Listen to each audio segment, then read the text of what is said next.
It is revealed that there are two gods in our world, the creator God Jesus and the destroyer Satan, both competing for the heart of man. Know the truths and understand the origin of the Ten Commandments. This book is said to deliver mankind from the shackles of deceit, destruction, decadence, and death of today's world. Read Jesus' verses and know the truth, and the truth will set you free, so said our God Jesus. Jesus' verses. This book will change our world.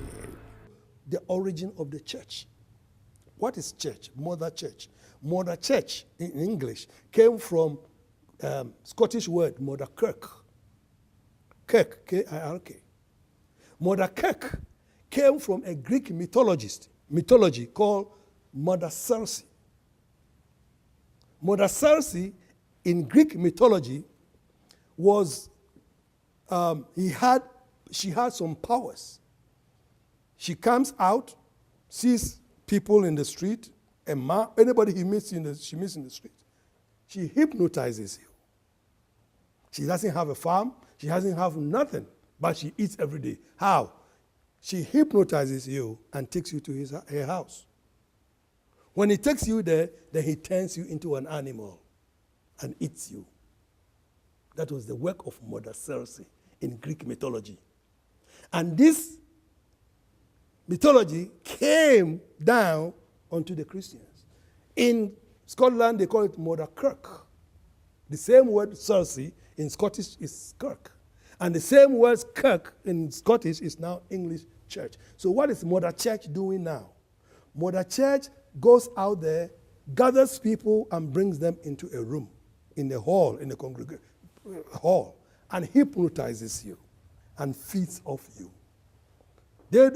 Mother Church does not turn you into an animal and eats you. He eats off you by your offering and every day your tithe and whatever.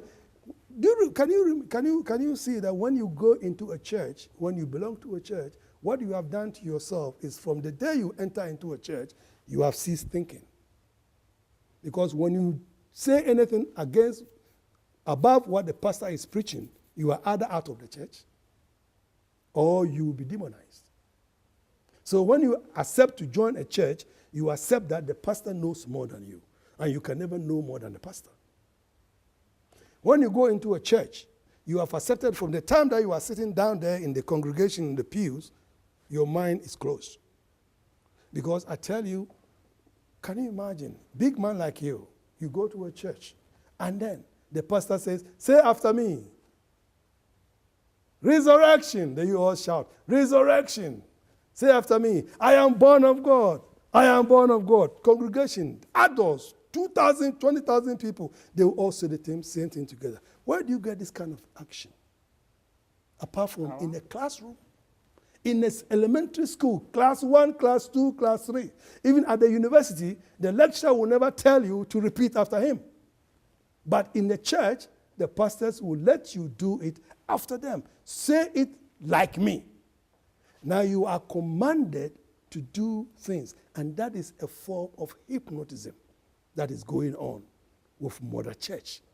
So that is not obedience, because pastors are seen as chosen of God, representing God, and they have to be obeyed. If I have time, I will tell you about the church. The church, as I said, is a state. God wants a state. In this state, we pay taxes. The taxes build our roads, build our schools, our hospitals, and all the facilities that we have in the state. Well, now, when you belong to a church, you are supposed to be belonging to a society or a state that takes your taxes, which are your offerings, to invest it for you. You see, so the church is supposed to provide the things that the state is supposed to have provided for you. Now, what do we see now? There isn't much time to delve into all because it is all contained in the book. Look at chapter 7 of the book where you talked about the head of God, the contemporary church. Yes. I'm sure all that you need to say all of them are stuck in the book.